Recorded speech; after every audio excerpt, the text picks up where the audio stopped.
In this video, you're going to learn two really cool techniques to spice up your rhythm guitar playing. One has got to do with rhythm, and the other one has got to do with the way you actually voice your chords. So let me play you this example, and then you can have a listen to it, and then afterwards I'll break it down and we'll look at those two techniques in detail. Here we go.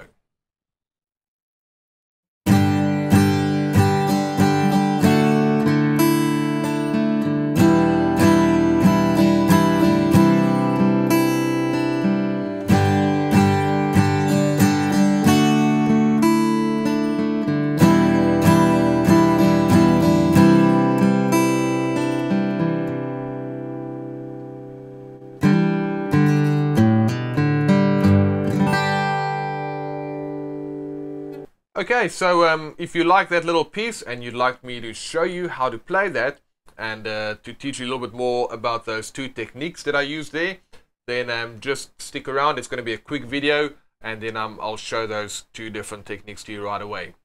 First of all, what I did was I mixed strumming together with picking, right? And I'm not actually using my fingers for the picking. Everything is being done with the plectrum. So let me break down that right hand rhythm for you, and I'll show you how I'm actually using single note picking along with strumming, just to create a little bit of variety. Here we go.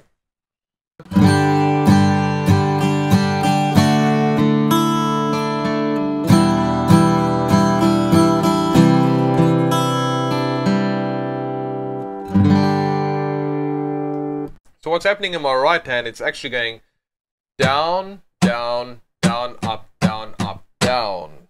Okay, let me show it to you with the chords.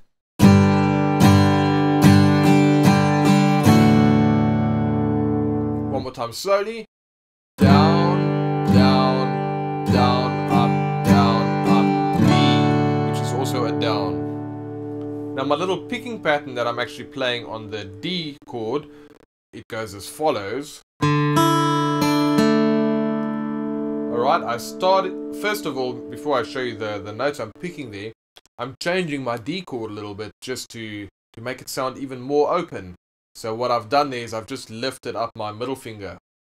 So it becomes a D sus2.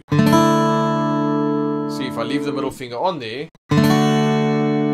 it's a D major. If I take the middle finger off, it's a D sus2. So already there, it's a little something different, just to give me a little bit of variety. The second thing I'm doing is I'm doing this picking pattern. Okay, that's the open D string with a downstroke. Then I'm picking the E, B and G strings with the upstroke each. Okay, let me do that for you slowly. One more time. So now with the strumming, if I put that together with the picking, it's going to sound like this.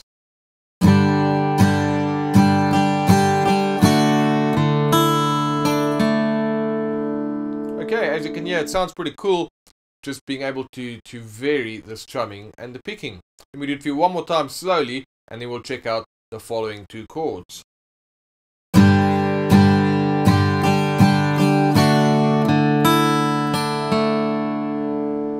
Okay, so that was G.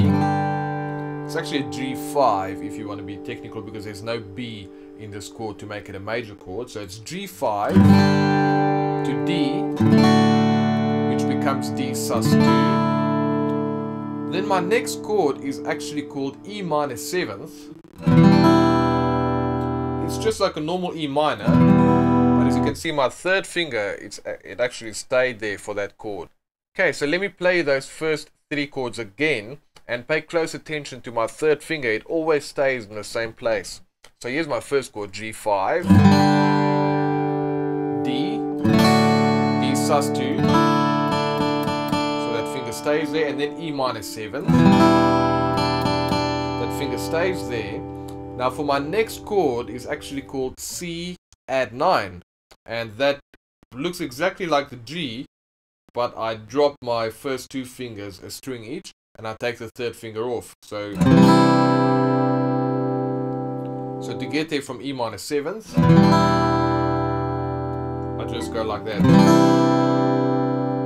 And I don't play the E string. It's actually muted. So it's E minor 7th to C add 9. Okay, and that's all you need to know to play that little piece I've just shown you. You'll use the same strumming pattern and the same picking pattern. Strumming on E minor 7th. Down, down, down, up, down, up, down, onto the C add 9, and then we do that little picking phrase. That's all there is to it. So let me play it for you together with the E minor 7th and the C add 9.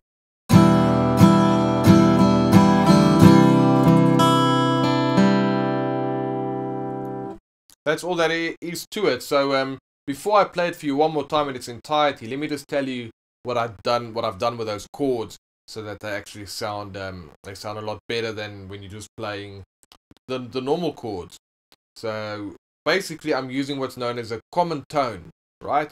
And that's just using a note that actually occurs in all of the chords, the same note within all of the chords. For instance, G.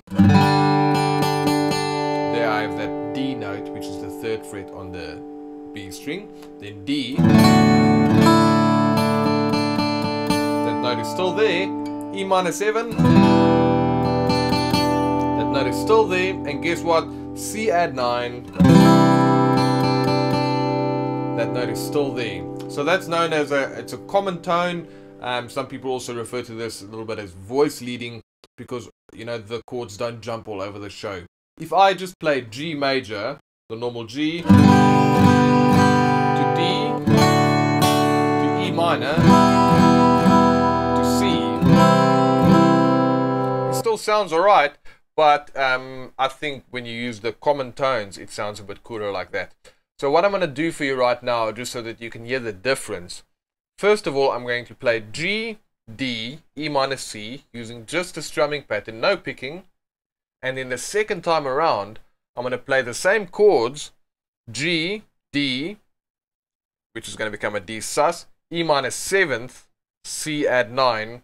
Okay, it's not exactly the same chords, they got the same root notes, but I'm going to play the new chords rather with the strumming and picking, varying that. And then you can hear the contrast between the two. So this would actually be perfect when you're playing a song. So you might use the strumming with the picking for the verse, and then when you get to the chorus, you might just want to use strumming all along with the normal chords without using the common tone. Whatever the case is, at least now you've got some options, and you're not just stuck with the same 4 chords and those same rhythms. Okay, so let me do it for you once, the kind of boring way, and then I'll do it again with a little bit more rhythmic and harmonic interest. Okay, let's do that. It sounds like this.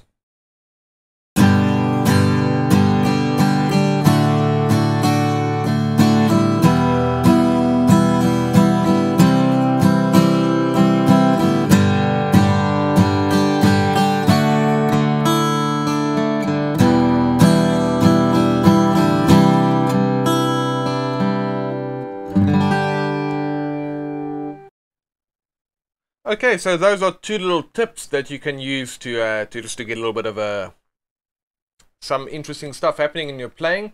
What I did there was I mixed strumming along with picking, and then I used some common tones within my chords. So I've actually changed my chords a little bit. I used sus2 chords, minor 7th, and a C add 9. Okay, so if you'd like to learn more about this kind of stuff, we actually teach all of these techniques in great detail with our beginners course at rhythmguitar0to0.com. And if you just go to if you want to know more about that, just go to the URL on the screen. There should also be a link below this video. Then you can go and check out what that course entails and all the things we offer there. It's a 4-month course with a very clear step-by-step instructions on how to actually learn to play the guitar properly. Because one of the problems is on the internet, there's so many lessons out there, you don't know where to start, what to do. At first it's really exciting and you think you can get all this cool stuff, but it can very, very quickly turn into information overload. So maybe you're looking for a course that has got step-by-step lessons that actually follow on each other. Then just go and click on that link and go and check out a little bit more about that course. If you enjoyed this video, please leave me some comments below and let me know what you think about it. And if there's anything else you'd like me to see, to make some videos for you in future, then just let me know what you'd like to do and I'll get right on it. Have a good one, and I'll catch you guys later. Cheers.